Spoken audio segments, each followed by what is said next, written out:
Après des années de sanctions internationales préjudiciables pour l'Iran, le rêve de la levée des sanctions s'est-il réalisé au mauvais moment ?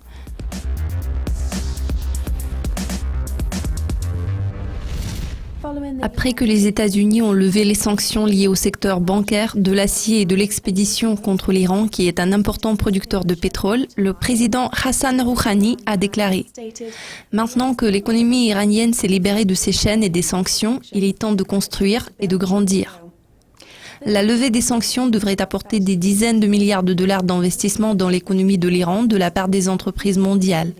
Les avantages à long terme de l'accord sont évidents, croissance économique, politique et culturelle. La levée des sanctions est aussi une bonne nouvelle pour le président Hassan Rouhani car c'est la réalisation de sa promesse électorale qu'il a faite lors de sa campagne de 2013.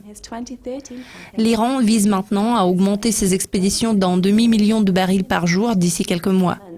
Néanmoins, cette augmentation de la production n'a pas été bien accueillie par les marchés. Le prix du pétrole est passé en dessous de 28 $ le baril, son plus bas depuis 2003. En outre, les investisseurs font preuve de prudence car le problème de surapprovisionnement du marché mondial du pétrole pourrait s'aggraver davantage. Vu cet obstacle, l'Iran doit s'assurer de ne pas perdre de temps. Le lundi 18 janvier, l'Iran a annoncé une forte augmentation de sa production de pétrole.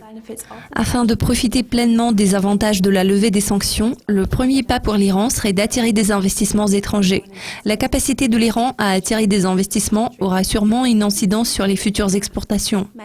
La tâche est loin d'être facile. Beaucoup de sociétés étrangères craignent que les sanctions puissent être remises en œuvre si Téhéran ne respecte pas ses engagements nucléaires. Un analyste de Saxo Bank, Christopher Dembik, a souligné l'importance des investissements étrangers comme suit. L'infrastructure de production a vieilli en raison des sanctions appliquées. Le pays a grandement besoin d'être mis à niveau et donc d'attirer des investissements étrangers.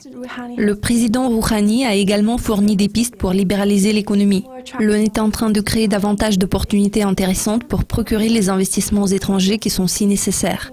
Il semble que l'avenir de l'économie iranienne dépende de la longévité des sanctions et des perspectives des prix du pétrole.